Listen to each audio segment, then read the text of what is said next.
Halo, kembali lagi di UTBK Indonesia.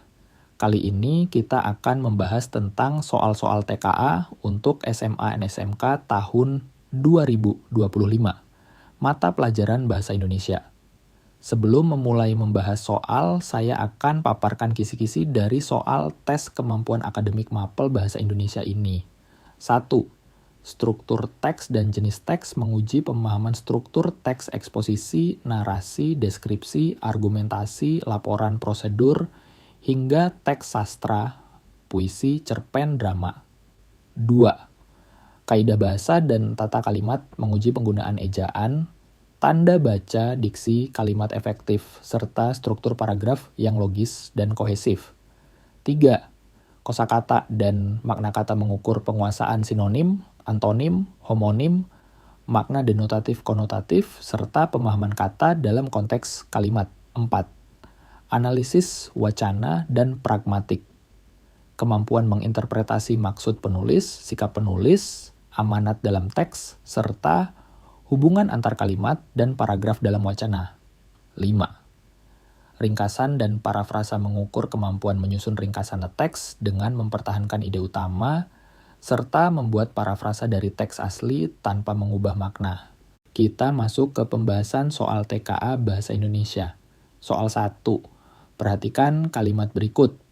Bagi siswa yang terlambat masuk kelas, maka akan mendapat sanksi dari guru piket. Kalimat tersebut dianggap tidak efektif karena terdapat kata yang mubazir dan tidak sesuai dengan kaidah kalimat baku. Jika ingin diperbaiki menjadi kalimat yang efektif tanpa mengubah makna, perbaikan yang tepat adalah A. Siswa yang terlambat masuk kelas maka akan mendapat sanksi. B. Setiap siswa yang terlambat maka akan mendapat sanksi. C. Siswa yang terlambat masuk kelas akan mendapat sanksi. D. Jika siswa terlambat masuk kelas, maka akan mendapat sanksi. E. Siswa yang terlambat, maka mendapat sanksi dari guru. Jawabannya adalah D. Kenapa? Karena pada kalimat asli mengandung kata bagi yang tidak perlu. Kalimat paling efektif adalah, jika siswa terlambat masuk kelas, maka akan mendapat sanksi. Hubungan syarat dan akibat jelas, tanpa pengulangan yang membingungkan. Lanjut. Soal nomor 2.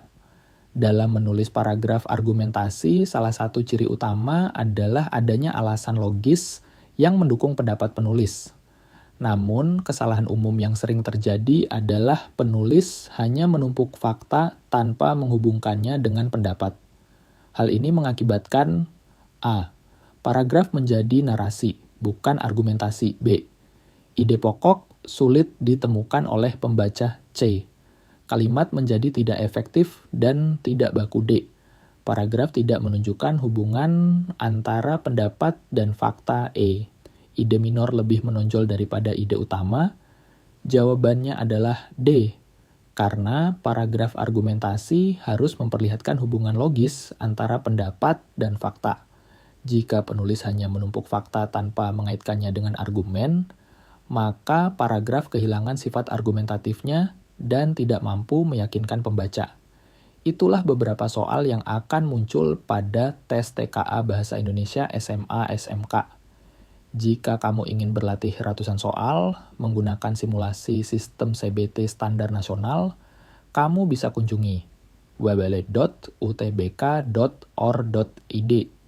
Kamu bisa mengerjakan ratusan soal lengkap dengan pembahasan. Dapat dikerjakan kapanpun dan dimanapun.